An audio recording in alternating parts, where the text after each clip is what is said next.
Incidence and outcome of newly diagnosed atrial fibrillation in medical ICU patients, an observational descriptive study.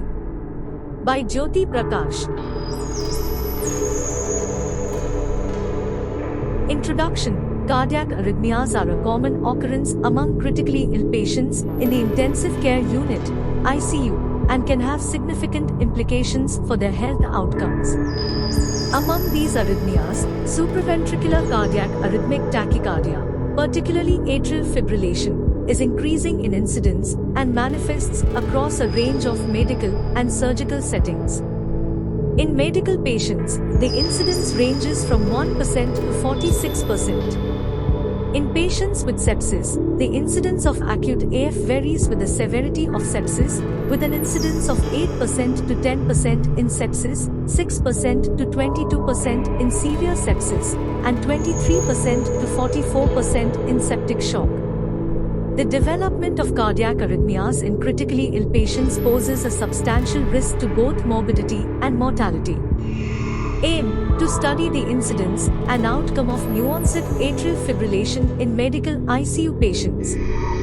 Materials and methods. New-onset atrial fibrillation was noted in patients who were admitted to the medical ICU with normal ECG and later on developed atrial fibrillation. Results: a total of 420 patients were observed for 24 hours with continuous ECG monitoring. Among 420 patients, 68 developed new-onset arrhythmias. Out of 420 patients, 21 developed atrial fibrillation, 5%. AF is more common in the population with pre-existing cardiac illness, 76.1%. Among non-cardiac illnesses, pneumonia was the leading cause, 57.1%. Patients expired and 42.8% patients were discharged. Out of the discharged patients, 5 patients still had persisting AF, 45.4%. Conclusion: it has been observed that there is an increased incidence of atrial fibrillation in critically ill patients. AF is associated with increased mortality and morbidity. Early detection and treatment can change disease outcomes. Hence, 24-hour ECG monitoring should be done in critically ill patients.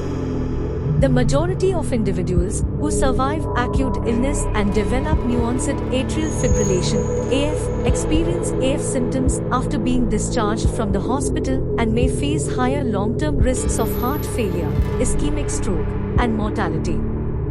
There are no evidence-based guidelines or expert consensus documents on the management of NOAF.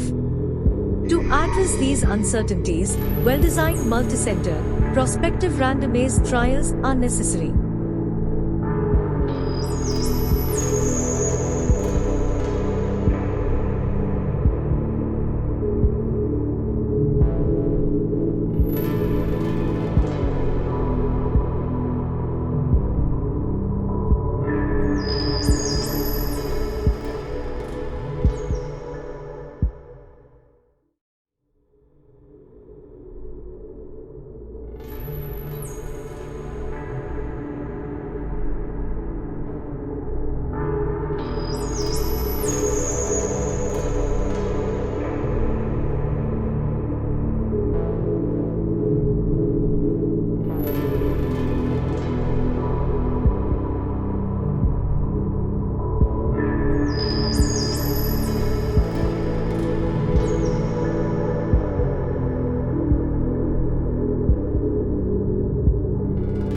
Thank you for watching this video.